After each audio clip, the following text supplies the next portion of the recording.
2007 में जब इफ्तिखार मोहम्मद चौधरी वाला वाक़या हुआ एक, तो उसके बाद भी एक तासर पाया जाता था कि अदलिया एक तो होता है प्रोएक्टिव लेकिन ओवर एक्टिव रोल हो गया है एडवोकेट्स का। उसके बाद फिर अभी हम देख रहे हैं ख़ास तौर पर सिंध में जो 1-2 अभी इश्यूज़ हुए हैं उसके ऊपर जो है वो बहुत ज़्यादा उनकी एक इफ़ेक्टिव तहरीकें चली। वो डिफरेंट नेचर ऑफ जो मूवमेंट थी। इस टाइम हम पहले से डेंजर नेचर ऑफ मूवमेंट को फेस कर रहे हैं, क्योंकि पहले हमारे सामने हमारा जो भी ओपोनेंट कह ले, मुखालिफ कह ले, वो हमें पता था कि ये बंदा है, ये डिक्टेटर है, इसने ये काम किए। इस टाइम पे जो हमारा मुखालिफ है वो पसे पर्दा है। मुझे ज़ाती तौर पे ऑफ़र की गई कि आपको जस्टिस बनाते हैं। मेरे साथ एक प्रेसिडेंट हाई कोर्ट का, उसको की, उसने एक्सेप्ट की, उसका लिस्ट में नाम भी आया, इशू में साइलेंट रहा। अब कोई भी वकील है, उसका फोकस ये नहीं है कि मैं मेहनत करूं और एक अच्छा वकील बनूं, वो ये देख रहा है कि मुझे जस्टिस कैसे बनना है। तो जस्टिस बनने के लिए मुझे किसकी चमचागिरी करनी है, कहाँ पॉलिश करनी है, वो वहाँ जा रहा है। कराची बार एसोसिएशन जिस हद तक एक्टिव है, बाकी बार्स हमें इस तरह की एक्टिव नहीं नजर आ रही। क्या वो 26वीं आईनी तरमीम के बाद मान पड़ गया है कि क्या हैदराबाद वाक़े के बाद ये जो एक बज़ाहिर रिफ्ट कह दें या फिर हम ऐसा कह दें कि ये फैसला कुन रिफ्ट है जिसमें नौजवान वकला की आवाज़ अभी डोमिनेंट होने लगी है। तो अब आप देखेंगे कि इंशाल्लाह ताला जो रिजल्ट आएगा, अगर ये जो भी लड़ेंगे तो वो आपको डिफरेंट नजर आएगा। राइट, तो मतलब इसमें आप क्या कहने का मकसद ये है कि जब भी 5 साल बाद उनके एहतसाब का वक्त आएगा, इसी साल है। अच्छा इसी हमारा साल हो इस रहा है। साल सिंध बार काउंसिल है।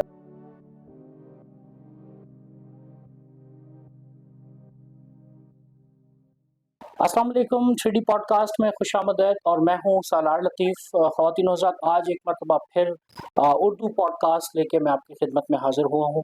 चूँकि हमारा तुर्रा इम्तियाज़ तो सिंधी पॉडकास्ट है, लेकिन मैं पहले भी आपके हुज़ूर अर्ज़ रखता रहा हूँ कि डिफरेंट जो मौजू हैं हमारे और हमारे काबिल एहतराम जो स्पीकर्स हैं, तो उनकी वजह से हम कभी कभार उर्दू पॉडकास्ट भी किया करेंगे और इससे कबल भी हम उर्दू पॉडकास्ट पोस्ट करते रहे हैं। और आज का जो पॉडकास्ट है उसमें चूँकि हम बात करने जा रहे हैं पाकिस्तान में इस वक्त जो एक ख़ास तौर पर 26वीं अमेंडमेंट जो हुई है आइन में, 26वीं आइनी तरमीम के बाद जो एक जुडिशरी के ऊपर कदगन लगाई गई है और उस पे डिफरेंट जो लीगल फ्रैटर्निटी है और वकला हैं वो एहतजाज की कॉल दिए हुए हैं। अभी भी हमने देखा कि कुछ अर्सा पहले इस्लामाबाद में एक कन्वेंशन था और सिंध में अगर बात की जाए तो एक्सक्लूसिवली ये जो 6 कैनाल्स और ग्रीन पाकिस्तान इनिशिएटिव चल रहा है उसके हवाले से, या फिर हैदराबाद बार एसोसिएशन का भी जो लीगल फ्रैटर्निटी और पुलिस का स्टैंड ऑफ था, उसमें भी जो वकला हजरात हैं वो बहुत ही एक्टिव थे। तो इस वजह से वो गुज़िश्ता कुछ अरसे से शह सुर्खियों में रहे हैं। तो आज इन्हीं मामलात पर हमने बात करने को लिए मदऊ किया है। हमारे साथ स्टूडियो में मौजूद हैं मोहतरम आमिर नवाज वड़ाइद साहब, जो सदर हैं कराची बार एसोसिएशन के। आमिर नवाज वड़ाइद साहब, welcome to 3D podcast. Thank you sir. आपको यहाँ पाके बड़ी खुशी हुई, क्योंकि आमिर नवाज वड़ाइद साहब वैसे तो प्रेसिडेंट कराची बार एसोसिएशन है, लेकिन मैं ख़वातीन हज़रात उनको इस तरह जानता हूँ कि जो भी कराची बार एसोसिएशन से मुंसलिक हमारे वकला दोस्त हैं वो इनको आमिर भाई भी कहते हैं और बाज़ औक़ात तो ये भी होता है कि आमिर दादा भी कहते हैं, मैंने देखा है ना। तो आमिर भाई, कराची में आमिर भाई ही बहुत बड़ी चीज़ है, क्योंकि कराची में भाई का राज रहा है बड़ा, तो दादा एक रिस्पॉन्सिबिलिटी है या क्या है? कुछ नहीं है, दोस्तों की मोहब्बत है। मैं बेसिकली लियारी में रहता हूँ, राइट, तो हम बचपन से दोस्तों को दादा कहते थे, तो वो मोहब्बत में है, बहुत दोस्त कह देते हैं। हाँ। तो आमिर भाई, ये जो मैं अभी इंट्रोडक्शन में मामला बताया गया हूँ उन पे तो आते हैं, लेकिन फर्स्ट ऑफ ऑल आपका एक शॉर्ट इंट्रोडक्शन, पैदाइश कहाँ हुई, किस शहर से ताल्लुक़ है और फिर कराची कैसे आना हुआ?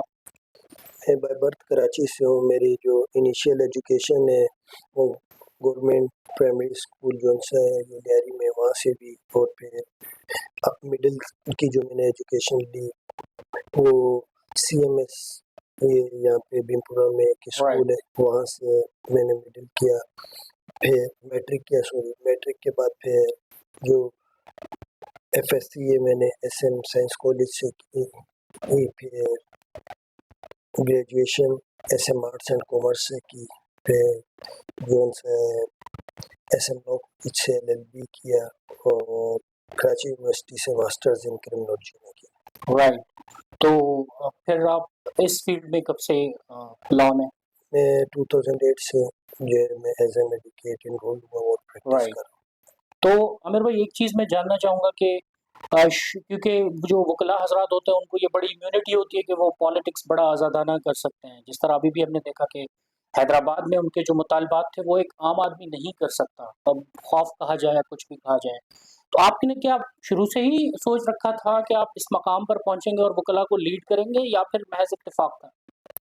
देखें, चीज़ें इंसान सोचता नहीं है, बस ये होता है कि हम जब अपनी रिस्पॉन्सिबिलिटी पूरी करते हैं तो फिर हम राइट वे पे चले जाते हैं। बीइंग प्रेसिडेंट कराची बार, ये मेरी जिम्मेदारी है कि मैं अपने हर वकील की जो भी इश्यूज है उसको रिड्रेस करूं। अगर नहीं करूं तो इशू नहीं है, लोग आएंगे भी नहीं, लेकिन अगर हम एड्रेस करेंगे तो डेफिनेटली फिर दोस्त आएंगे भी और उनके इश्यूज को हैंडल भी करना है। जब हम इश्यूज को हैंडल कर रहे हैं तो वो छोटा इशू भी हो सकता है, बड़ा इशू भी हो सकता है, उसमें वेस्ट टाइम लेना होता है। तो इसमें हमें ये नहीं है ना हम किसी से, ना हम तकब्बुर में आते हैं, ना हम किसी से हमारी कोई ज़ातियात है। हमारा सिर्फ एक मामला है कि यार हमारा एक वकील है, उसका एक इशू है, और वकील जो होता है ज़ाहिर है वो कभी भी ऐसे ही नहीं किसी से कोई बात करता है या किसी जगह पे खड़ा होता है। ज़ाहिर है कोई ना कोई जवाब होता है। तो हम हमेशा यही कहते हैं कि हमारे वकील को जो भी उनकी तकालीफ है उनको का मदावा किया जाए और चीज़ों को उनके साथ प्रॉपरली डील किया जाए। राइट। तो आमिर भाई, अभी ये हम पाकिस्तान में जो देख रहे हैं, बिलखुसूस बाकी मामला पर तो आते हैं कि 2007 में जब इफ्तिखार मोहम्मद चौधरी वाला वाक़या हुआ है, तो उसके बाद भी एक तासर पाया जाता था कि अदलिया एक तो होता है प्रोएक्टिव, लेकिन ओवर एक्टिव रोल हो गया है एडवोकेट्स का। उसके बाद फिर अभी हम देख रहे हैं, ख़ास तौर पर सिंध में जो 1-2 अभी इश्यूज़ हुए हैं, उसके ऊपर जो है वो बहुत ज़्यादा उनकी एक इफ़ेक्टिव तहरीकें चली हैं। तो इसको आप क्या कैसे रिस्पॉन्ड करेंगे कि क्या ये ओवर एक्टिविज़्म है, प्रोएक्टिविज़्म है, व्हाट इज़ दैट? देखिए इसमें कुछ भी नहीं है, उतला असूल की बात कर रहे हैं। जब मुशर्रफ दौर था तब चूँकि एक डिक्टेटर था और पॉलिटिकल पार्टीज़ उसमें इन्वॉल्व नहीं थी, तो जब उन्होंने मूवमेंट चलाई तो पॉलिटिकल पार्टीज़ अवे थी, उनके कारकुन अवे थे। हमारी बार्स में भी काफ़ी पॉलिटिकल पार्टीज़ के कारकुन मौजूद होते हैं, उनके मेंबर्स पहले मौजूद होते हैं। तो वो डिफरेंट नेचर ऑफ जो थी मूवमेंट थी। इस टाइम हम पहले से डेंजर नेचर ऑफ मूवमेंट को फेस कर रहे हैं, क्योंकि पहले हमारे सामने हमारा जो भी ओपोनेंट कह लें, मुखालिफ कह लें, वो हमें पता था कि ये बंदा है, ये डिक्टेटर है, इसने ये काम किए। इस टाइम पे जो हमारा मुखालिफ है वो पसे पर्दा है और सामने कोई और चेहरे हैं। हर बंदा जानता है कि ये जो चेहरे हैं फॉर्म 47 वाले, ये बेसिकली कुछ नहीं कर सकते। इनकी ड्यूटी ये है कि बस प्रोटोकॉल एंजॉय करें, अच्छा खाएं पिएं, अच्छी मीटिंग्स करें, डिसीजन नहीं ले सकते ये। इनकी वही हालत है कि बस एक फॉर्मेलिटी है। सही। तो अब जब उन्होंने 26वीं अमेंडमेंट की तो ये पहले से ज़्यादा डेंजर तरीके से वो इंटर हुए हैं जुडिशरी में। इन्होंने सारी जो भी फॉर्म 47 की पॉलिटिकल पार्टीज थी उन सबको अपने साथ मिला लिया। उन सबको मिलाने के बाद फिर उन्होंने वो अमेंडमेंट और उनके जो लीगल विंग्स थे वो भी अपने साथ मिला लिए। सही है। फिर वो जो मुफादात परस्त टोला होता है जो ये कहते हैं कि हमें नवाजो, हमारे रिश्तेदारों को नवाजो, हमारे भाइयों को नवाजो, बस बाकी सबको छोड़ दो। तो मुफादात परस्त टोला जो है वो उनके साथ मिल चुका हुआ है और इस टाइम पे ज़्यादातर लोगों के ज़मीर मुर्दा ही होते हैं। हर बंदा कहता है कि यार बस मुझे किसी तरीके से आप नवाज दो, बस मेरे लिए कुछ अच्छा कर दो, बाकी पूरे पाकिस्तान का ठेका तो हमने नहीं उठाया है। लेकिन उस पर हमने स्टैंड लिया। कराची बार एसोसिएशन ने स्टैंड लेने के बाद हमने all Pakistan lawyers convention call किया। इस पे जब हमने ऑल पाकिस्तान लॉयर्स कन्वेंशन किया, मुझे ज़ाती तौर पे ऑफर की गई कि आपको जस्टिस बनाते हैं। मेरे साथ एक प्रेसिडेंट हाई कोर्ट का, उसको की, उसने एक्सेप्ट की, उसका लिस्ट में नाम भी आया। इशू में साइलेंट रहा। हमने कहा कि नहीं, मैंने कहा मुझे अपनी ज़ाती वो बेनिफिट नहीं चाहिए। मैं लेने चाहूँ वो मुझे इशू नहीं, लेकिन मुझे नहीं चाहिए। मैं इंफरादियत पे यकीन नहीं रखता। सही है, इसके लिए हमें सबके लिए काम करना है। तो मैंने कहा हम अपना करेंगे, अल्लाह का शुक्र है। सही, तो हमने स्टैंड लिया और एक बहुत बड़ा हमने जो ऑल पाकिस्तान लॉयर्स कन्वेंशन 26वीं अमेंडमेंट पे किया और उसका इम्पैक्ट ये निकला, ये जो पहले कॉन्स्टिट्यूशनल कोर्ट्स अलग करने जा रहे थे और एक अलग सुप्रीम कोर्ट मतलब उसका चीफ जस्टिस बनाने चाह रहे थे, वो सब चीज़ें ख़त्म हुई। 70 to 75% चीज़ें ख़त्म हुई, लेकिन 25-30% रह गई। अब ये 25 या 30% जो चीज़ें ये भी डेंजर है, क्योंकि इससे जुडिशरी की इंडिपेंडेंस ख़त्म हो रही है। जुडिशरी में अब चूंकि जो भी लोग आ रहे हैं वो पॉलिटिकल इन्फ्लुएंसेस के लोग आ रहे हैं। अब कोई भी वकील है, उसका फोकस ये नहीं है कि मैं मेहनत करूं और एक अच्छा वकील बनूं, वो ये देख रहा है कि मुझे जस्टिस कैसे बनना है। तो जस्टिस बनने के लिए मुझे किसकी चमचागिरी करनी है, कहाँ बूट पॉलिश करने हैं, वो वहाँ जा रहा है। सही, तो उससे क्या हो रहा है कि ये जो जुडिशरी है इसका जो इंडिपेंडेंस है वो ख़त्म हो रही है। फिर ये जो पिक एंड चूज है, सीनियरिटी लिस्ट को इन्होंने डिस्टर्ब किया। जैसे कि सिंध हाई कोर्ट में 9वें नंबर के जज को कॉन्स्टिट्यूशनल कोर्ट का हेड बनाया। ये पहला, दूसरा, तीसरा, चौथा, पांचवा, छठा, सातवां, आठवां, 8 जजेस को छोड़ दिया गया। सही है, 9वें नंबर के जज को कॉन्स्टिट्यूशनल कोर्ट का हेड बनाना ये मैसेज देता है कि जुडिशरी को कंप्लीटली तबाह किया जा रहा है। सही, फिर इस्लामाबाद में आप देख सकते हैं कि एक पंजाब से, एक सिंध से, एक बलूचिस्तान से जस्टिस ट्रांसफर किया, 15 दिन में उसको चीफ जस्टिस इस्लामाबाद लगा दिया। वहाँ के मौजूदा जजेस की सारी सीनियरिटी डिस्टर्ब कर दी। 5 जजों ने उस पर पटिशन भी फाइल की। इसी तरह से चीफ जस्टिस अपनी मर्जी से लगा देना। देखो, जो बंदा मेरिट पे नहीं आएगा और किसी को अपने ज़मीर पे भी नहीं चलेगा, जस्टिस का भी तो ज़मीर होना चाहिए ना, उनका भी ज़मीर मुर्दा है। अगर उनको कहा जा रहा है, वो भी अपने अंदर कह सकते हैं कि भाई सही है, हम अपनी सीनियरिटी प्रिंसिपल को फॉलो करेंगे। लेकिन हर बंदे की ख्वाहिशात हैं, कोई भी बंदा छोटी ख्वाहिश तो लेके बैठा ही नहीं हुआ। अब आप सुप्रीम कोर्ट के जस्टिस बन गए, इससे ज़्यादा क्या है, लेकिन फिर भी उन्होंने अपने साथी जस्टिस का जो है हक लिया और चीफ जस्टिस बने। सही है, तो ये सब बातें क्लियर करती हैं कि जुडिशरी डेड हो चुकी है। और जाहिर है जो बंदा पिक एंड चूज होके ऊपर आएगा तो वो अवाम के लिए तो नहीं बात करेगा। छोटे मोटे केसेस तो निकल जाते हैं, जो मेन इश्यूज होते हैं जिससे मुल्क का फ्यूचर होता है, सपोज पॉलिटिकल हो गए, ह्यूमन राइट्स के केसेस हो गए, मिसिंग पर्सन्स के केसेस हो गए, सही, विक्टिमाइजेशन, सोशल विक्टिमाइजेशन के केस हो गए। ये जो मेन केसेस हैं जहाँ लोग बेसिकली अपना हक लेने के लिए जाते हैं और उनको एक उम्मीद होती है कि यार मैं मुल्क की वेलफेयर के लिए या मैं एक इंडिपेंडेंट उसके लिए बात कर रहा हूँ, और वहाँ पे जब उनको इंसाफ नहीं मिलेगा या ऐसे लोग बैठे होंगे, वो कैसे करेंगे। अभी आपके सामने 6 कैनल्स का इशू है, किसी को वो नहीं है, परवाह नहीं है। क्यों? उनको पता है कि जहाँ भी जाएंगे लोग हमारे बैठे हैं। सेकंड इश्यूज आपने डिस्कस किए, हम जिन पे अभी आजकल हम रिड्रेस कर रहे हैं। एक रिसेंट इशू हमारा गुजर गया एसपी हैदराबाद वाला।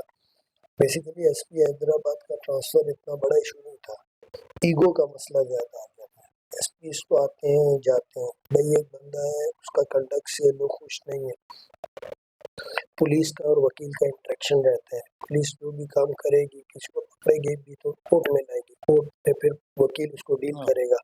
इनका इंटरेक्शन आम बंदे से ज़्यादा इंटरेक्शन है। सही है, अब बुकला जिनका 24 घंटे की डीलिंग है पुलिस के साथ, वो कहते हैं कि यार ये बंदा हमारे साथ कोऑपरेटिव नहीं है, ये बंदा जिनसे सही नहीं है। सही है, और इसका जो तकब्बुर है जिसमें इसने सिर्फ एक अपने प्रोटोकॉल डिस्टर्ब होने पे वकील पे झूठी एफआईआर काट दी और उसकी गाड़ी वगैरह जो भी है वो किया, तो इसको ट्रांसफर किया जाए, तो इसमें कोई बड़ा इशू नहीं था। सही, लेकिन तकब्बुर इतना था कि बस वकला को, आम पब्लिक को, सबको सब डिस्टर्ब हुए ना। जाहिर है, जब कोर्ट्स बंद रहे 1 महीने से ज़्यादा के टाइम के लिए, कोर्ट्स बंद रही, फिर सारा कुछ हुआ, तो आपने सबको तकलीफ दी। आपको ये काम पहले ही कर देना चाहिए था। सही है, अब नहीं है भाई, डिग्निटी है, हर चीज़ का एक काम है। फिर आप उसका कंडक्ट देख सकते हैं ना, ये जो छुट्टियों के बाद वो वापस आया, अपने ऊपर हार फेंक रहा है, ताज फेंक रहा है, फूल पहना रहा है, अजरक पहना रहा है। ये कंडक्ट बताता है कि ये एक आम आदमी का कंडक्ट नहीं है, ये साइको पेशेंट है। ज़हनी तौर पे जो लोग प्रोटोकॉल के या तकब्बुर के भरे हुए होते हैं और जिनका मानना होता है कि हम तो बस हम हैं, सही है। तो वो जो मैसेज था वो भी गलत था। आपके सामने हर रोज हजारों मुलाजमीन छुट्टी के बाद रीज्वाइनिंग करते हैं। आप मुझे बता दें कौन सा मुलाजिम ऐसा है जो रीज्वाइनिंग के वक्त आता है तो पूरा हार दस्ता सारा कुछ होता है? नहीं, ये उसकी मेंटल अप्रोच बता रहा है। राइट। अगर वकीला को किसी को लगता है वकील गलत है तो वो उस कंडक्ट को देखे कि उसकी मेंटल अप्रोच क्या है, ये या उसकी मेंटल मैच्योरिटी क्या है। ये उसकी मैच्योरिटी, क्या मैच्योरिटी है कि भाई मैं हार पहन के आऊँ, मैं फूल पहन के आऊँ, मुझे मतलब सेल्फ प्रेजिंग। जी। सेल्फ प्रेजिंग वही लोग करते हैं जिनमें तकब्बुर होता है, अना होती है। तो वो अल्हम्दुलिल्लाह हमारा मैटर रिजोल्व हो गया, सीएम साहब ने कर दिया, सही है, उसमें एसपी को ट्रांसफर किया। खैर, अब दूसरा इशू हमारा चल रहा है, ये रेलेवेंट टू दी 6 कैनल्स हैं। जी। कराची बार एसोसिएशन डे 1 से, लास्ट ईयर भी मैं प्रेसिडेंट था, लास्ट ईयर से हम इस पे वर्क कर रहे हैं। रेजोल्यूशन हमने निकाली थी, लेकिन उस टाइम हमारी बात को किसी ने इतना सीरियस नहीं लिया था।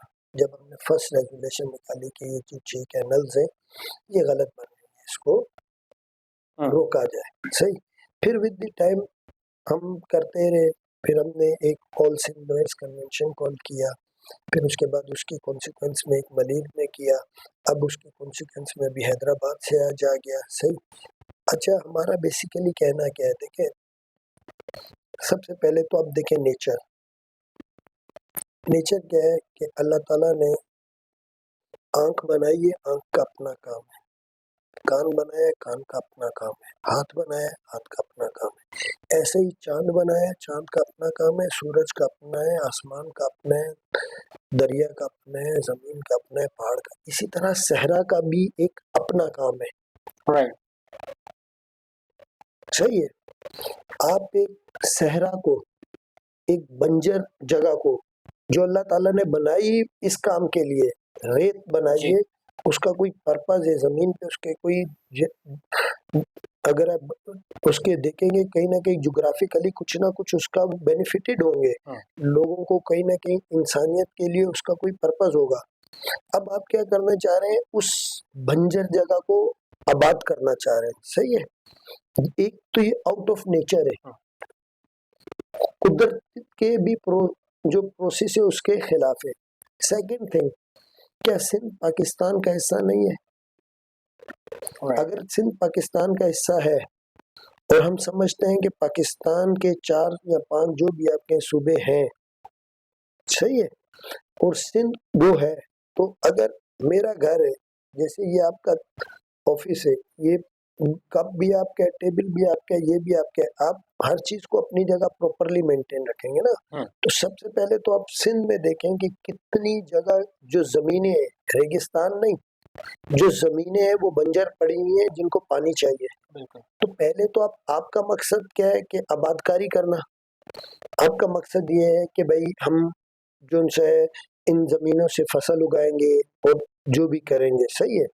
तो आपने क्या करना है, सबसे पहले तो आप उन जमीनों को आबाद करें ना, चाहे वो सिंध की हो या पंजाब की हो। बजाय रेगिस्तान आबाद करने के आप उस जगह को आबाद करो, वो आबाद हो जाए, सारी हो जाए, आप बोले भाई ये सब हो गया, अब हम रेगिस्तान की तरफ चल रहे हैं। वहां पहले ही पानी की कमी है, पानी है ही नहीं है। अच्छा, फिर इनका एहसास आप इस बात से देख सकते हैं, मुल्तान में कितने एकड़ आम के दरख्त इन्होंने काट दिए, जी बिल्कुल, लाखों के हिसाब से। आपका कहाँ ग्रीन इनिशिएटिव था, सिर्फ एक डीएचए बनाने के लिए। आप ये जो ग्रीन, इस पे मैं भी बात करूंगा, ग्रीन इनिशिएटिव पे, तो आप देखें आपने इतने सारे दरख्त काट दिए सिर्फ एक डीएचए घर बनाने के लिए, बिजनेस के लिए। आपने क्यों किया वो? आप रेगिस्तान में, इसका मतलब है कि आपके इंटरेस्ट कुछ हो रहे, आपके ऑब्जेक्ट्स कुछ हो रहे ना। अदरवाइज अगर आप पॉजिटिव ऑब्जेक्ट रखते ग्रीन इनिशिएटिव या बंजर जमीनों को आबाद करने का, तो आपकी पहली चॉइस सिंध की बंजर जमीन होती, फिर रेगिस्तान होता। तो आप अगर बंजर जमीन को छोड़कर जहाँ पानी की किल्लत है और आप रेगिस्तान की तरफ जा रहे हैं तो आप नेगेटिव है, आपके अज़ाइम नेगेटिव है। आप अगर आम के दरख्त काट रहे हैं और फिर भी रेगिस्तान की तरफ जा रहे हैं, फिर भी आपके अज़ाइम नेगेटिव है। पॉजिटिविटी नहीं है ना, चीजों से कंडक्ट से action speak louder than the words. सही है, इसमें पॉजिटिविटी नहीं है। अब क्या है, अब हमारा ये कहना है कि पहले तो आप उन बंजर जमीनों को आबाद करो। सिंध में पहले पानी की कमी है, रिसेंटली इंजीनियर्स ने रिपोर्ट दी है, आपने भी सुना होगा, हम भी सुनते हैं, बड़े कहते हैं पहले दिन जमीन में 10 फीट 15 फीट 20 फीट पे पानी निकल आता था, अब 80 फीट 90 फीट पानी नीचे चले गया। अब अगर ये हो जाता है तो फिर तो बिल्कुल ही खत्म हो जाएगा। अब इससे क्या होगा, इससे सिंध की आवाम का, सिंध के लोगों का समाजी और माशी कत्ल होगा, और इससे देही और शहरी दोनों इलाके डिस्टर्ब होंगे। समाजी और माशी कत्ल इसलिए होगा, जब लोगों के पास पानी नहीं होगा तो उनकी जमीनें बंजर हो जाएंगी, बंजर होंगी तो इवेंचुअली उन्हें मूव ऑन होना पड़ेगा। जब वो मूव ऑन होंगे, माशी कत्ल तो हो गया, पानी ना होने की वजह से, रोजगार ना होने की वजह से, माश ना मूव ऑन होने की वजह से उनको अपना समाज छोड़ना पड़ेगा, अपना कल्चर छोड़ना पड़ेगा, अपनी सब चीजें छोड़नी पड़ेंगी। सही है, और फिर उनको कहीं दूसरी तरफ जाना पड़ेगा। तो ये उनका माशी भी कत्ल है। फिर देही और शहरी, देही तो चलो लोग समझ रहे हैं, लेकिन शहरी इसलिए है कि ये जो पानी है, अगर पानी नहीं आता है सही, तो शहरों में भी पानी नहीं होगा। जिन कैनाल से कराची को पानी दिया जा रहा है, किसी और को दिया जा रहा है, तो ये पानी नहीं होगा। ये जो टैंकर आज 2000 3000 4000 का है, यही टैंकर फिर इनको लाख में भी नहीं मिलेगा। सही, फिर एक नेचुरल फॉर्मूला है कि पानी पे हक जिसका है वो उसका है जो टेल पे बैठा है, बिल्कुल, या ऊपर जो जहां से निकल रहा है, या नीचे टेल की तरफ, और मेन जो राइट रखता है वो टेल वाला रखता है। कोई भी काम टेल वाले की परमिशन के बगैर नहीं हो सकता। बिल्कुल, हमारी तो परमिशन ही नहीं है, और वो भी एक दूसरे, जो गवर्नमेंट है वो एक दूसरे पे डाल रही है। तो आमिर भाई, एक चीज मैं जानना चाहूंगा कि जैसे पहले आपने बताया कि अदलिया में भी ये चीज कर रहे हैं और पसे पर्दा कोई और कर रहा है, फ्रंट पे चेहरे और हैं। तो अभी ये जिस तरह आप बता रहे हैं कि ये जो 6 कैनाल्स का और ग्रीन पाकिस्तान इनिशिएटिव है, ये भी इंटर प्रोविंस एक नफरत को हवा देने के ही मुतरादिफ है ना। जाहिर सी बात है, जब इस तरह सिंध में अभी जो आग चल रही है, पूरा सिंध सरापा एहतजाज है, लेकिन उनके आवाज नहीं सुना जा रहा। मैं आपसे पूछना ये चाह रहा हूँ कि ये सिस्टम की हासिलात इनके लिए क्या है, मतलब किस नहज पे वो जाना चाहते हैं? बेसिकली ये वो लोग हैं जो पाकिस्तान के खैर ख्वाह नहीं है। ओके, सही है। आप अगर देखेंगे किसी भी मूवमेंट का, किसी भी इशू का जो बैकअप होता है, वो बताता है कि उस पे लोग, उनकी इंटरेस्ट बताती है कि लोग उस इशू को कितना सीरियस ले रहे हैं। अगर आप इस इशू को देखेंगे, हमारे आर्टिस्ट, सिविल सोसाइटी, जितने भी पढ़े लिखे हैं, चाहे डॉक्टर हैं, वकील हैं, इंजीनियर हैं, टीचर्स हैं, सब, ये सब सही है, साफी कह लें, चाहे आप थारी कह लें, ताजिर कह लें, खवातीन कह लें, हमारे बच्चे कह लें, जो लॉ यूनिवर्सिटीज़ के बच्चे जितने भी, या दूसरी यूनिवर्सिटीज़ के जितने बच्चे भी हैं, इवन कंडियारों में और एक दो शहरों में ट्रांसजेंडर्स, जी डेफिनेटली, उन्होंने भी इस पे प्रोटेस्ट किया है। और ये छोटी बात नहीं है, बिल्कुल, ये बताता है कि हमारा कोई भी हल्का ऐसा नहीं है, सही है, चाहे वो पॉलिटिशियंस भी हो, चाहे वो मुफादात परस्त या गवर्नमेंट के कुछ जो है उनको छोड़ के, कोई भी हमारा हल्का ऐसा नहीं है जो ये चाहता हो कि ये 6 कैनल्स बने।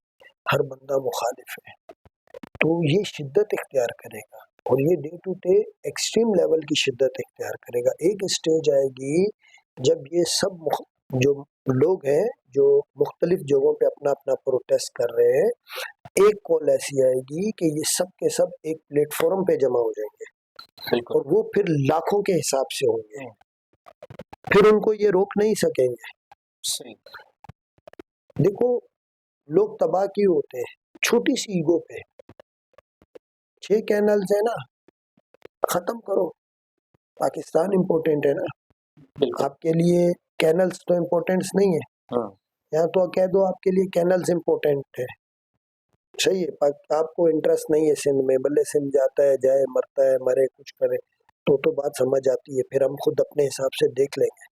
लेकिन अगर आपके लिए सिंध इम्पोर्टेंट है तो आपको वो कैनल से बंद करनी पड़ेगी, राइट। सही है, क्योंकि हम इस पॉइंट पे बिल्कुल कॉम्प्रोमाइज नहीं करेंगे बिल्कुल, और क्योंकि सिंध बिल्कुल में तो क्लियर है। इर्रेस्पेक्टिव ऑफ फिर उसके बाद पॉलिटिकल आप आइडियोलॉजी देख सब एक सकते हैं पेज जो कॉर्पोरेटिव फार्मिंग है, कॉर्पोरेट फार्मिंग में लाखों एकड़ की जमीन की बंदर बांट की जा रही है। हमारे कितने हारी जो है वो बेरोजगार हैं, जिनके पास जमीनें नहीं है, 5-5 एकड़ भी देते तो कितने घर आबाद हो जाते, और वो जमीनें इनसे ज्यादा अच्छी इनको करके देते हैं। सही, मकसद क्या है इनका? मकसद सिर्फ एक ही है इनका, और मकसद क्या है कि भाई इन्होंने डिस्टरबेंस रखनी है और वसाइल पे कब्जा करना है, वो चाहे किसी भी तरह के हो, सही है। और आप देखें कि ये जो जितने भी पॉलिटिकल पार्टीज हैं, ये बेसिकली इस टाइम पे अपने दिमाग से काम ही नहीं कर रहे हैं, राइट। ये कठपुतली बने हुए हैं, और मकसद इनका सिर्फ एक है कि हमें गवर्नमेंट दे दो। जी। भाई क्या होगा? आप अपने 1000 लोगों को नौकरियां दे दोगे, पैसे की आपको कमी नहीं है, हवस का एंड नहीं है। हवस तो कुछ भी नहीं है ना, हवस तो फिर जितनी भी हो, पैसा आपके पास लामहदूद है, आपके लोगों के पास, जमीन तक के लोगों के पास लामहदूद पैसे, अब आगे आप लेते रहे, सही, वो हवस है। इंसान की बेसिक नीड तो 2 जोड़े कपड़े और एक वक्त का खाना है ना, इससे ऊपर हवस है।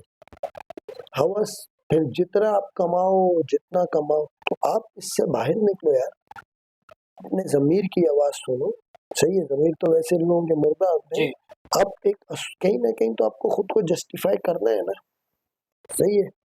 आप लीड कर रहे हो, सिंध की आवाम की रिप्रेजेंटेटिव हो, सिंध की आवाम के, और इस तरह के कोर इश्यूज, ये कोर इशू है जिसमें हर मकातिब फिक्र, हर हल्के से लोगों के इंटरेस्ट है। इस पे अगर आप नहीं लेंगे स्टेप्स, आप जुबान नहीं खोलेंगे और ऐसे जमीनों की बंदर बांट करेंगे, 30 साल के भी आप कॉन्ट्रैक्ट पे दें, किसी के बाप में हिम्मत है उससे एस्टेब्लिशमेंट से, ये आर्मी से जमीन वापस ले लें? किसी में हिम्मत नहीं है। ये उनकी मर्जी के बगैर खाना नहीं खा सकते आप, तो ये जमीन कैसे वापस लेंगे?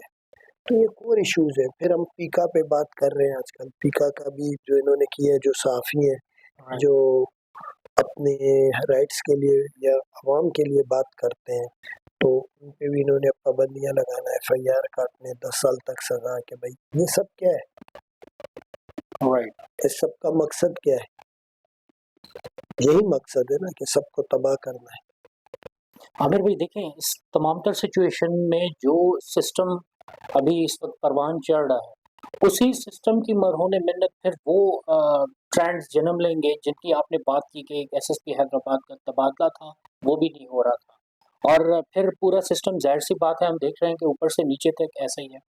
बलूचिस्तान के हालात इस वक्त हमारे सामने हैं, खैबर पख्तूनख्वा के हमारे सामने हैं, सिंध में अभी हम ये पूरी चीज़ें डिस्कस कर गए, तो मतलब कॉन्सिक्वेंसेस आप क्या देखते हैं फिर इस सिचुएशन के? क्योंकि अब अभी तक तो देखें कोई मतलब रिस्पांस नहीं है सिंध के प्रोटेस्ट मैं को। बिल्कुल क्लियर हूँ इस बात पे कि अगर ये पाकिस्तान की सालमियत चाहते हैं तो इनको लोगों को सुनना पड़ेगा, लोगों के इश्यूज को रिजोल्व करना पड़ेगा, और एक कदम पीछे हट के अपनी बैरिक्स में जाना पड़ेगा। सही है, या खुल के फिर सामने आ जाए, जो भी चीज उसकी जिम्मेदारी ले, कल को ये नहीं बोलेंगे। आप देखें कि इस टाइम पे जो डेमोक्रेसी की हालत है ना, पहले कहते थे लोग यार डेमोक्रेसी अच्छी है, लंगड़ी लूली भी हो, अब लोग कहते हैं कि ऐसी डेमोक्रेसी से डेमोक्रेसी ना होना बेहतर है। सही, और ये जो चीजें हैं ये अच्छी अलामत नहीं है। देखो, खाली रूल करना इशू नहीं है।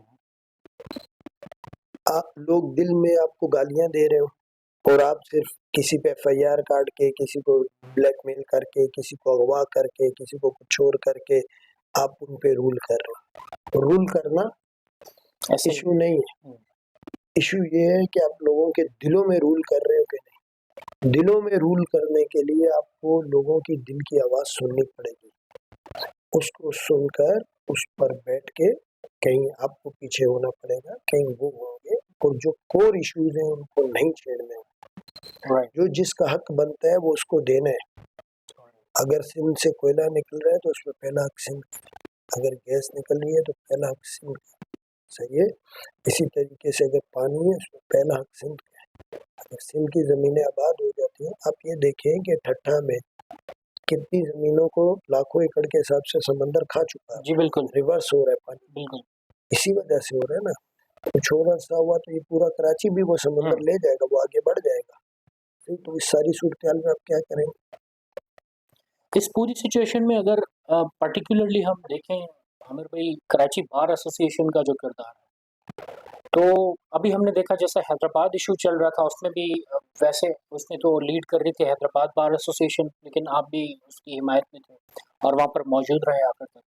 तो हमने देखा कि पंजाब में लाहौर से और खैबर पख्तूनख्वा एंड बलूचिस्तान से भी बार एसोसिएशंस ने उनकी हिमायत में नोटिफिकेशंस किए। अभी हम देख रहे हैं कि सिक्स कैनाल्स पर या तमाम पर जो इशू देख लेंगे, कराची बार एसोसिएशन जिस हद तक एक्टिव है, बाकी बार्स हमें इस तरह की एक्टिव नहीं नजर आ रही। सिंध के कुछ शहरों में तो हमें बहुत ज्यादा ओवर एक्टिव नजर आ रही है, प्रोएक्टिव सॉरी, लेकिन बाकी जो है एक्टिविज्म क्या वो 26वीं आईनी तरमीम के बाद मान पड़ गया है, ये जो अभी आपने कॉन्सिक्वेंसेस बताई, या वहाँ पर काम हो रहे हैं और नोटिस में नहीं आ रहे? देखिए, पहले मैंने आपसे पहले कहा कि इनिशियली लोगों को अंदाजा नहीं था। राइट। आप अगर मैं अपनी पहली रेजोल्यूशन निकाल के दूंगा जो हमने पिछले साल पास की थी, तो आपको अंदाजा हो जाएगा कि कराची बार ने किस वक्त ऑब्जेक्शन किया था। ओके। इनिशियली लोगों को अंदाजा नहीं था, लोग इसको बस ऐसे ही नॉन सीरियस ले रहे थे। फिर स्टैंड कोई लेने को तैयार नहीं था, कराची बार ने स्टैंड लिया, दोस्तों को अवेयर किया। अब दोस्त अवेयर हो रहे हैं आहिस्ता आहिस्ता, जैसे जैसे अवेयर हो रहे हैं वैसे वैसे एक्टिव हो रहे हैं और वैसे वैसे वो चीजों को समझ रहे हैं। सही है। मैं जब हम ये लाहौर में ऑल पाकिस्तान लॉयर्स कन्वेंशन था 26वीं अमेंडमेंट से रेलेवेंट, तो हमने उनसे कहा कि भाई हम 26वीं अमेंडमेंट को तो कहते हैं, लेकिन इस टाइम हमारे दो कोर इशू है। 3 इश्यूज की हमने बात की थी उसमें, बल्कि जो 4 को हमने ऐड कराया था। हमने कहा जिसमें 2 हमारे मेन कोर इशू हैं और 2 प्लस हैं। 2 मेन कोर इशू मैंने कहा कि वो 6 कैनल्स और कॉर्पोरेट फार्मिंग है। अगर आप इसको इस ऑल पाकिस्तान जो आप 26वीं अमेंडमेंट का जो भी आपने बनाई है, कमेटी बनाई है, अगर वो इनको टेकअप करती है 26वीं अमेंडमेंट के साथ, तो हम मजीद आपके साथ आगे चलते हैं। लेकिन अगर आप खाली 26वीं अमेंडमेंट तक चलते हैं तो फिर फायदा नहीं है। रूल ऑफ लॉ तो अपनी जगह है ही है, एट द सेम टाइम हमें ये भी चीजें चाहिए। सही है। हम जब डे 1 से 26वीं अमेंडमेंट के साथ खड़े हैं और हम कह रहे हैं कि हम बेसिकली रूल ऑफ लॉ कह रहे हैं कि भाई ये रूल ऑफ लॉ होना चाहिए, 26वीं अमेंडमेंट खिलाफ है, गलत अमेंडमेंट होगी। जब डे 1 से हम उसके खिलाफ खड़े हुए, तो आप भी जो हमारे साथ ज्यादती हो रही है, जब मिलना है तो पंजाब लाहौर वालों को, इस्लामाबाद वालों को, खैबर, आप सबको, बलूचिस्तान सबको हमारे साथ इन इश्यूज पे भी खड़ा होना चाहिए जो जाता। तो उन्होंने एग्री किया उस बात से, उसको एजेंडे का उसमें हमारी रेजोल्यूशन का हिस्सा बनाया उसको, जो वहाँ से पास हुई ऑल पाकिस्तान लॉयर्स कन्वेंशन की। फिर उसमें हमने पीका को ऐड किया। फिर हमने जो यूनिवर्सिटीज में जो है गवर्नर, जो वाइस चांसलर जो है नॉन प्रोफेशनल लोगों को लगाना था, ब्यूरोक्रेट्स को, उसको ऐड कराया। हमने कहा कि ये भी गलत हो रहा है। आप करना क्या चाह रहे हैं? आप सिस्टम को मफलूज करना चाह रहे हैं, कोई ईस्ट इंडिया कंपनी बनाना चाह रहे हैं कि भाई जो सारी चीज़ों को, तो बहुत सारी चीज़ें थी जो हमने उसमें कंटिन्यूसली वर्क। जाहिर है कोई भी मूवमेंट होती है वो आहिस्ता आहिस्ता आहिस्ता आहिस्ता चलते चलते चलते फिर अपने पीक पे आती है। अब वो हम लेके चलते जा रहे थे, मुख्तलिफ जगहों पे जा रहे थे, डिस्कस कर रहे थे। तो अब मुझे लगता है कि ऑलमोस्ट हर जगह ये मैसेज जा रहा है और हमारे जो सिंध के जितने भी लोग हैं वो सब इस बात की सेंसिटिविटी को समझ रहे हैं, सिवाय उनके जो अपने बेनिफिट के लिए या अपनी फैमिली के बेनिफिट के लिए बैठे हुए हैं, या जिनका मकसद सिर्फ खुद को नवाजना है कि खुद ही बस हमें नवाज दो, मुझे पैसे मिल जाए, मुझे नौकरी मिल जाए, मेरी सिफारिश लग जाए, उनको छोड़कर हर बंदा जो है वो इस इशू पे क्लियर है। और वो गिनती के होते हैं, हजार होंगे, ज्यादा से ज्यादा लाख, तो करोड़ों की आबादी है सिर्फ उसमें, तो इनको छोड़कर बाकी सब बंदा क्लियर खड़ा हुआ है। राइट। तो अभी आमिर भाई, जैसे आपने बात की कि लाहौर भी आप गए थे और हाल ही में आप इस्लामाबाद में भी एक कन्वेंशन था फरवरी में, वहाँ गए थे आप, लेकिन वहाँ हमने देखा कि रास्ते सील किए गए और फिर काफ़ी वहाँ पर एजिटेशन हुई। लेकिन सोशल मीडिया पर हमें कुछ फुटेजेस ऐसे नज़र आई कि जहाँ पर वो जो मेरे ख्याल है होस्ट थे वो नज़र नहीं आ रहे थे, वहाँ पर भी कराची बार एसोसिएशन के ही जो नौजवान वकला थे वो बड़ा खंदा पेशानी के साथ वहाँ पर खड़े थे। What happened over there? Basically वहाँ पे जो सिचुएशन हुई थी उसमें नो डाउट के इस्लामाबाद और लाहौर के वकला ने पार्टिसिपेशन नहीं दी। Okay. Although Pakistan lawyers convention था, और इवन दो बाद में इवन आप अगर प्रोटेस्ट में भी कह देते, जो पूरा इनिशियल फेज था वो हमारे नौजवान वकला ने, मैं उन सबको सलाम करता हूँ, बहुत बहादुरी से और बहुत करेज से डील किया उसको, और हम सब ने वहाँ पे जो भी करना था किया। और हमने उनसे कहा भी, हमने कहा कि आपने हमारे साथ कूफे वाला काम किया है बुला कर आप सब चले गए हो, लेकिन हम हुसैनी लश्कर के लोग हैं, हम डरने वाले नहीं हैं, हम डील कर लेंगे। फिर उन्होंने हमसे एक्सक्यूज किया, सॉरी किया, जो भी एक्स वाई जेड, बट हमने कहा कि खैर हम आपके लिए नहीं आए थे, आइन की बालादस्ती के लिए आए थे। तो जब आप आइन की बात करते हो, बड़ी काज की बात करते हो, तो मैंने कहा कि उसमें आपको नुकसान भी उठाना पड़ता है, ऐसा नहीं। और फिर जब आपके मेहमान आके वहाँ खड़े हुए थे तो फिर तो आपको हर हाल में वहाँ आना ही था। तो मैंने कहा अगर इतनी हिम्मत नहीं थी तो फिर आप हमारे पास कराची में आ जाते, हम खड़े हो जाते। अभी कल हमारा मार्च आया, हमें पता चला, तो जिस जगह रेजिस्टेंस थी मैं खुद जाकर वहाँ खड़ा हुआ। जी बिल्कुल। मैंने कहा हम खुद खड़े, हमारे मेहमान आपकी बड़ी तंदो तेज तकारीर भी हमने सुनी जिसमें आप गिरफ्तारी का भी तज़किरा कर रहे हैं। हमारे मेहमान है, हमारे मेहमान को तकलीफ नहीं हो। और हमारे साथ ऑफिशियल्स ने भी, चाहे वो रेंजर्स ऑफिशियल हो, पुलिस ऑफिशियल्स हो, उन्होंने भी कोऑपरेशन किया। फिर हमने कहा कि भाई हमारा प्रोटेस्ट है, पीसफुल प्रोटेस्ट है, आप हमें हमारा काम करने दें, हम आपको नहीं डिस्टर्ब कर रहे, सही है। तो ये होता है कि उनकी जिम्मेदारी थी, वो सब हमें उस जगह पहुंचते, वेलकम करते। इतनी दूर से कराची से वकला वहाँ गए थे। जी बिल्कुल सही है, 2 दिन का सफर था, सेल्फ एक्सपेंसेस थे उनके, हर चीज थी। क्या पर्पस क्या था, एक रूल ऑफ लॉ तो था, और बुलाया भी आप नहीं था जी। या तो बुलाते नहीं अगर इतनी हिम्मत नहीं थी तो वैसे आमिर भाई, अभी अगर देखेंगे मुख्तलिफ बार एसोसिएशंस हैं या फिर अभी जो कुछ सिंध बार काउंसिल की बातें हमारे सामने आती रही हैं, बिलखुसूस हैदराबाद वाक़े के बाद, तो थोड़ा सा एक मैं आपसे ये जानना चाहूँगा कि हायरार्की हमें समझाएं कि ये जो बार एसोसिएशंस और फिर पाकिस्तान बार काउंसिल तक इनकी कनेक्टिविटी किस तरह होती है, एक बात। और दूसरी बात ये कि क्या हैदराबाद वाक़े के बाद ये जो एक बज़ाहिर रिफ्ट कह दें या फिर हम ऐसा कह दें कि ये फैसला कुन रिफ्ट है जिसमें नौजवान वकला की आवाज़ अभी डोमिनेंट होने लगी है, तो क्या ये वाकई एग्जिस्ट कर रही है? देखिए, बेसिकली एक बात समझें, वकला में शऊर तो आ चुका है। ओके। वकला इस अमेंडमेंट को समझ चुके हैं। लाहौर में आप लाहौर हाई कोर्ट बार का रिजल्ट देख लें, लाहौर डिस्ट्रिक्ट बार का रिजल्ट देख लें, इस्लामाबाद का देख लें, पिंडी का देख लें, वो लीडर जीते हैं जिन्होंने 26वीं अमेंडमेंट की मुखालफत की ओके। और रूल ऑफ लॉ की बात की, और ये तकरीबन पंजाब की 75% बार्स का ये रिजल्ट है। ओके। सही है, जो रूल ऑफ लॉ की बात कर रहे हैं। वकला एक पेज पे तो है, ठीक है, उस पे मेजोरिटी की बात कर रहा हूँ, जो पर बेनिफिटेड जो जी टोला है उसकी बात नहीं कर रहा, जो ठीक है। मुफाद परस्त टोला है वो गिनती के होते हैं, वो अपनी जगह पे खड़े हुए हैं वकला, सही है, और अपनी स्ट्रगल कर रहे हैं। और वहाँ पे एक स्लोगन फिर आया था कि वकला ने वेलफेयर को रिजेक्ट करके आइन की बालादस्ती का साथ दिया। Okay. Welfare in a sense के कुछ लीडर्स होते हैं जो ऑफर्स दे रहे होते हैं कि भाई हम वकील के लिए ये कर रहे हैं, हम जी वकील जी के लिए वो कर रहे हैं, फलान ढिंग ढांग, बिल्कुल जो भी।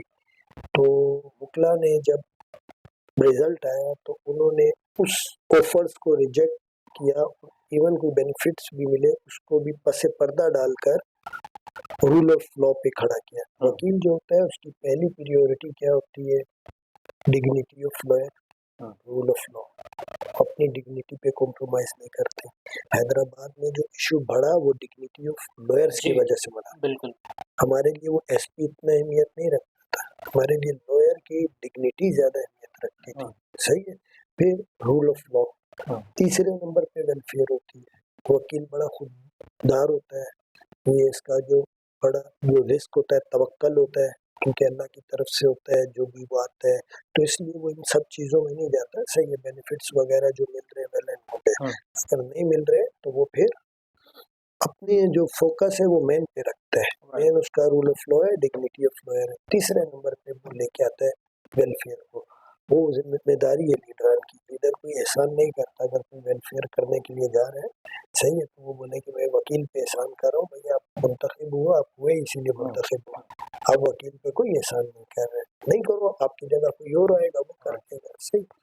तो वो हुआ। अब क्या है कि हैदराबाद और उसमें जो वकला थे उन्होंने बहुत सारी चीजें देखी, मैं डिस्कस नहीं करना चाहता हूँ, ओके हमारी यूनिटी डिस्टर्ब होती है। बट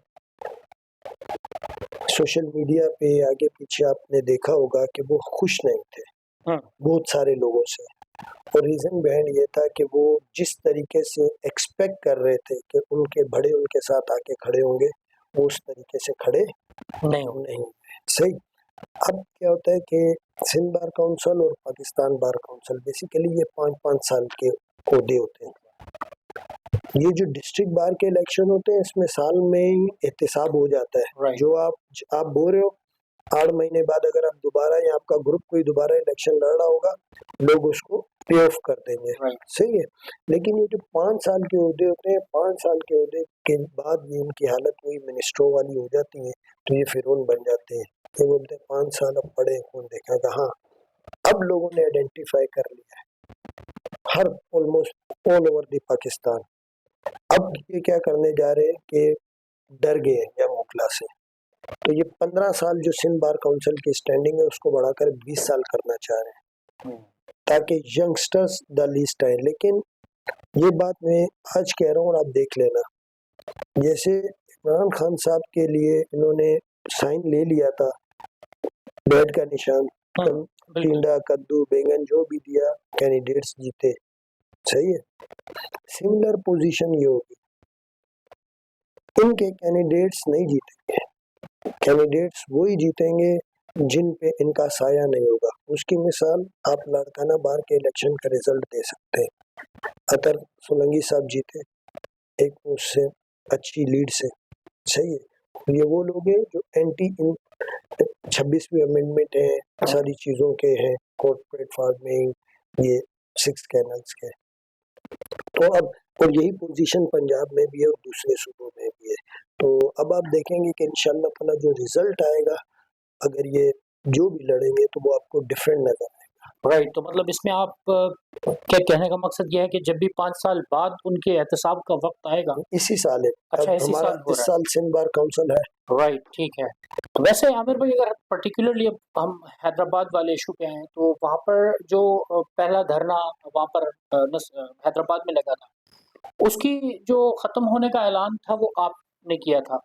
उस वक्त एक ये सोशल मीडिया पर बहस गर्दिश कर रहा था कि जो नोटिफिकेशन आया है वो उसके लीव का है, लेकिन उसको वकला हजरात ने फिर ये तस्लीम कर लिया था कि he is out of district, लेकिन बाद में वो फिर वापस आया और जिस अंदाज से आया उसका आपने खुद डिस्कस किया। तो वरंट दैट मोमेंट देखिए एक्यूरेट उसमें कि ऐसा था, उसको ड्राइव किया जाए? उसमें ऐसा था कि उन्होंने हमारे साथ मिसकमिटमेंट की, किन्होंने? गवर्नमेंट ने। ओके जो अदर पुलिस ऑफिशियल्स जो हमारे कांटेक्ट में थे, ओके हमें ये कहा गया कि भाई आप ट्रांसफर नहीं लें, थोड़ा सा ये ऑकवर्ड लगता है, हमारी पुलिस जो सी है वो डिमोरलाइज्ड होगी। ओके आप मेहरबानी करें कि आप इसको जो है लीव पे जाने दें, वहाँ से हम इसको भेज देंगे। उन्होंने जो लेटर भेजा उसके 3 घंटे बाद एक नया लेटर भेजा। जो पहला लेटर हमें दिया लीव का उसमें कोई डेट मेंशन नहीं थी। जी। जो 3 घंटे के बाद लेटर आया उसमें उन्होंने डेट मेंशन कर दी, तो ये उनकी बदनीयती थी। जी। अब धरना खत्म हो गया। खैर बेसिकली वो चाह रहे थे बाइज्जत थोड़ा सा रास्ता, दोस्तों को हमने ये बात समझाई, सही है। वहाँ पे एक और इशू भी चल रहा था कि वो एक फॉल्स FIR बुकला के खिलाफ करना चाह रहे थे। हमने उस पर भी उनको फिर डंडा किया, सही है, और बताया कि ये मजाक नहीं है, फिर कॉन्सिक्वेंसेस के आप खुद जिम्मेदार हो गए। तो वो जो रीज़न था उनका कि भाई, तो हमने दोस्तों को समझाया कि यार आपका ऑब्जेक्ट है कि ये यहाँ से चले जाए, यही ऑब्जेक्ट है। बोला, मैंने कहा हम चाह रहे हैं कि भाई ट्रांसफर इन अ सेंस वो समझ रहे हैं कि हमारी इंसल्ट करना, वो चाह रहे हैं कि हमें रिस्पेक्टिव वे में एक वे दे दो, हम चले जाएं। तो मैंने कहा छोड़ दो, तकब्बुर अल्लाह को नापसंद है। ये क्या है, अगर ये दोबारा आएगा तो हम धरना लगाना भी हमारे लिए मुश्किल नहीं है, प्रोटेस्ट करना भी हमारे लिए मुश्किल नहीं है, जो कि हमने किया। जी। फॉर द टाइम बीइंग अगर ये रिस्पेक्टिव वे में एक जाना चाह रहे हैं तो भले फिर उनको जाने दो। तो यही बात हुई, लेकिन बाद में फिर उन्होंने मिसकमिटमेंट की। 3 घंटे 4 घंटे बाद नया लेटर निकाला जिसमें डेट लिख दी। फिर उसके बाद उसका आने का अंदाज जो था वो बहुत ही ज्यादा गलत था। तो इस सारी सूरत हाल में वैसे आमिर भाई, अगर इस मामले में देखा जाए तो क्या हम ये परसीव, ये जो SSP हैं, और DIG ने जब कमिटमेंट की है कि I will be there in bar, लेकिन उसके बावजूद भी फिर हम देखते हैं कि नेक्स्ट डे एक तो वो मुकर गए और फिर SSP का वहां पर बरकरार रहना। लेकिन मैं दोबारा कहूँगा, मैं इन डिटेल्स में जाऊँगा, आपको भी ओके। पता है हमारे वो कहते हैं ना, घर को आग लगती है घर जी। के ही चिराग से। ओके। उसकी इतनी हिम्मत नहीं थी ना, उसकी इतनी औकात थी, सही है। हाँ, कुछ लोग थे जो बाद में क्रेडिट लेना चाह रहे थे, तो लोगों ने फिर सोशल मीडिया में उनको बताया कि क्या है क्या नहीं है। तो DIG को भी मना किया गया था कि आप मत आए। ओके। हमारी तरफ से कुछ जो बाहर के लोग थे, लेकिन अब चूंकि फास्ट एंड क्लोज ट्रांजेक्शन है, मैं नहीं बात करना चाहता। मैं चाहता हूँ कि हम सब यूनाइटेड रहें, राइट। तो मैं इसको इग्नोर करता हूँ। बट अदरवाइज अगर उनमें इतना नहीं था कि वो उसको रिवर्स करते। ठीक है। तो अभी क्योंकि आपको ख़वातीन हज़रात, आमिर साहब ने इससे पहले भी हमें बताया कि वो कल भी एक प्रोटेस्ट ज्वाइन करके आए हैं। अभी भी उनको प्रोटेस्ट पे ही जाना है और हम हर मामले पे इनको जो है जो हद मुसलसल में ही देखते हैं। तो अभी हम अब वाइंड अप की तरफ जा रहे हैं आमिर भाई कि ये अभी हमने देखा कि जिस तरह हैदराबाद वाक़या हुआ उसके बाद पूरे सिंध में एक ट्रेंड चलने लगा कि 6 canal and green Pakistan initiative के ऊपर वकला को स्टैंड लेना चाहिए। और फिर जिस तरह कल हमने देखा कि वो हैदराबाद से कराची आए, डिस्पाइट ऑफ दिस के उनके मुतालबात एक रात पहले मानकर SSP को ट्रांसफर किया गया। तो क्या वो एक तो ऑर्डर इसी वजह से था कि उनके मार्च को खत्म किया जा सके, और दूसरा ये कि अभी अगर जो आपने बात कही कि कुछ चीजें ऐसी हैं जो आप इग्नोर कर रहे हैं, तो क्या क्या फिर ये जो इतनी अवाम वकला इत्तेहाद से उम्मीदें लगाए बैठी है, क्या वो बरकरार रहें या फिर वो इन्हीं के। देखें, एक बात तो समझे कि ये जो लोग हैं इनसे फर्क कुछ नहीं पड़ा। ओके। हमने अपना गोल अचीव किया, राइट। तो इसलिए इनका होना ना होना हमारे लिए मानी नहीं रखता। लेकिन बेहतर यह है कि वो इसमें अपनी पार्टिसिपेशन दें। ओके। हमारे लिए नहीं, धरती के लिए नहीं। ठीक है। हमें कुछ नहीं चाहिए उनसे, हम अपना टारगेट अपना काम पूरा कर लेंगे। तो इसलिए लोग इस बात से बेफिक्र हो जाए, उनको के सामने हैदराबाद वाला है, रिजल्ट क्लियर है। सही। सेकंड थिंग, हाँ उनका ये माइंड था कि हम SP ट्रांसफर कर देंगे तो शायद हम ये दूसरे इश्यूज पे मार्च नहीं करेंगे। तो ऐसा नहीं था, और हम लोगों को भी यही लग रहा था कि ये सिर्फ हम एक SP की वजह से ही कर रहे हैं। ठीक है, हमारे जो इश्यूज थे हम डिस्कस कर रहे थे, बार बार कर रहे थे, सही है। ये मार्च हमने करना था, लेकिन बेसिकली ये हमने करने थे कुछ काम ये रमज़ान के बाद, हम रमज़ान की वजह से थोड़ा सा, लेकिन अब चूंकि चल पड़े थे, मार्च अनाउंस कर दिया था फिर हमने, तो उसको हमने आगे लेके चलना था। आवाम को हमसे उम्मीदें लगानी चाहिए, लेकिन आवाम को हमारे साथ भी आके खड़ा होना जी पड़ेगा। ठीक है। जब सब एक जगह खड़े होंगे तो काम होगा। मैं बोलूँ कि हम मुखला कोई बहुत बड़ी ताकत है ये नहीं, नो डाउट अल्लाह ने हमें इज्जत दी है, हमें अल्लाह ने ताकत भी दी है, लेकिन हम सब का एक जगह खड़ा होना बहुत जरूरी है। जब तक हम सब हो, चाहे टीचर हो, चाहे डॉक्टर हो, चाहे स्टूडेंट हो, चाहे खवातीन हो, चाहे ट्रांसजेंडर हो, चाहे मैन हो, कोई भी हो, चाहे हारी हो, चाहे पॉलिटिशियंस हो, कोई भी हो, चाहे साफी हो, जो जर्नलिस्ट हो, जो भी हो, हर किसी को एक जगह के खड़ा होना पड़ेगा। ये छोटा इशू नहीं है, बड़ा इशू है। और समटाइम्स इश्यूज इतने बड़े नहीं होते जितनी ईगो बड़ी होती है। जी बिल्कुल। कि भाई हमने अनाउंस किया तो हम क्यों वापस लें। मैं अल्लाह को नापसंद है। चौधरी इफ्तिखार के वक्त भी तो मैं थी ना, एक छोटी सी बात थी और तो कुछ नहीं। ये क्यों मार खाते हैं? ये जो बड़े लोग होते हैं इतने पावरफुल हो जाते हैं, पावरफुल होने के बाद मार कहाँ से खाते हैं? मैं से। जहाँ ये अटक जाते हैं, जिद पे आ जाते हैं, जिद से नुकसान है। तो बजाय जिद के पाकिस्तान की सालमियत के लिए आप ये कैनाल्स को बंद करें फौरी तौर पे। पानी जो सिंक का बनता है, जितने क्यूसिक बनता है, जो प्रॉपर बनता है वो पानी आप दें। और अगर ज्यादा दे सकते हैं तो बड़ा भाई छोटे भाई को देता है, उससे लेता नहीं है। तो कुछ ज्यादा दें, कम नहीं करें। राइट। आमिर भाई आपका बेहद मशहूर हूँ, आपने नहायत ही बिजी स्केड्यूल से मुझे टाइम दिया। Once again I am thankful कि यू आर हियर। दोस्तों इस पर आज का पॉडकास्ट अपने अख्ताम पर पहुंचा, और आज के इस पॉडकास्ट में अगर कोई फर्द समझता है कि उसके हवाले से बात हुई है या वो हमारे सामने अपनी बात रखना चाह रहा है, तो हमारा प्लेटफॉर्म उसके लिए हाजिर है। contact.3dpodcast@gmail.com पर आप हमारे साथ रब्ता कर सकते हैं, और फर्दर आप अपनी राय भी हमें इसी ईमेल के थ्रू भेज सकते हैं। नेक्स्ट पॉडकास्ट में किसी और मेहमान के साथ आपकी खिदमत में हाजिर होऊंगा। तब तक के लिए इजाज़त। अल्लाह हाफ़िज़।